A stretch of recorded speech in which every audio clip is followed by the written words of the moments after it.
How's it going, everybody? So we're going to read some more Carlos Marighella. This is information. Let's go ahead and get into this. The chances that the government has for discovering and destroying the urban guerrilla's lessons as the power of the dictatorship's enemies become greater and more concentrated among the population. This concentration of the opponents of the dictatorship plays a very important role in providing information about the actions of the police and government officials, as well as hiding the activities of the guerrillas. The enemy can also be thrown off with false information, which is worse for him because it is a tremendous waste. By whatever means, the sources of information at the disposal of the urban guerrilla are potentially better than those of the police. The enemy is observed by the people, but he does not know who among the people transmits information to the urban guerrillas. The military and the police are hated by the people for the injustices and violence they have committed, and this facilitates obtaining information which is damaging to the activities of the government agents. Information, which is only a small segment of popular support, represents an extraordinary potential in the hands of the urban guerrilla. The creation of an intelligence service with an organized structure is a basic need for us. The urban guerrilla has to have vital information about the plans and movements of the enemy, where they are, how they move, the resources of their banking network, their means of communication, and the secret activities they carry out. The reliable information passed on to the guerrillas represents a well-aimed blow at the dictatorship.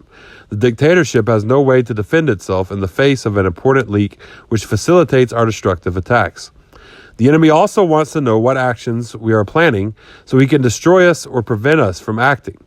In this sense, the danger of betrayal is present, and the enemy encourages betrayal and infiltrates spies into the guerrilla organization. The urban guerrilla's technique against this enemy tactic is to denounce publicly the spies, traitors, informers, and provocateurs. Since our struggle takes place among the people and depends on their sympathy, while the government has had a bad reputation because of its brutality, corruption, and incompetence, the informers, spies, traitors, and the police come to be enemies of the people, without supporters, denounced to the urban guerrillas, and, in many cases, properly punished. For his part, the urban guerrilla must not evade the duty, once he knows who the spy or informer is, of physically wiping them out. This is the proper method approved by the people, and it minimizes considerably the incidence of infiltration or enemy spying. For complete success in the battle against spies and informers, it is essential to organize a counter-espionage or counterintelligence service. Nevertheless, as far as information is concerned, it cannot all be reduced to a matter of knowing the enemy's moves and avoiding the infiltration of spies. Intelligence information must be broad. It must embrace everything, including the most insignificant material. There is a technique of obtaining information, and the urban guerrilla must master it. Following this technique, intelligence information is obtained naturally, as a part of the life of the people.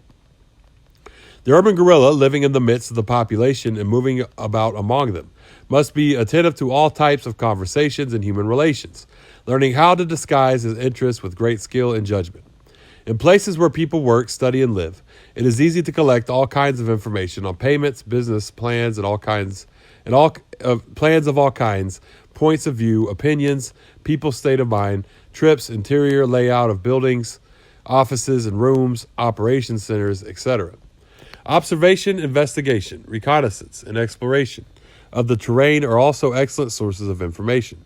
The urban guerrilla never goes anywhere absent-mindedly and without revolutionary precaution, always on the alert lest something occurs. Eyes and ears open, senses alert.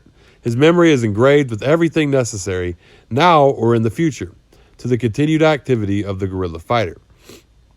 Careful reading of the press with particular attention to the mass communication media, the research of accumulated data, the transmission of news, and everything of note, a persistence in being informed and informing others.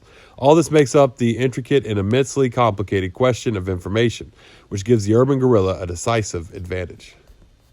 Okay, yes, that's information by Carlos Marighella. So, yeah, this is Mark Saw. Thank y'all for tuning in. Y'all have a great day. Gotta go away.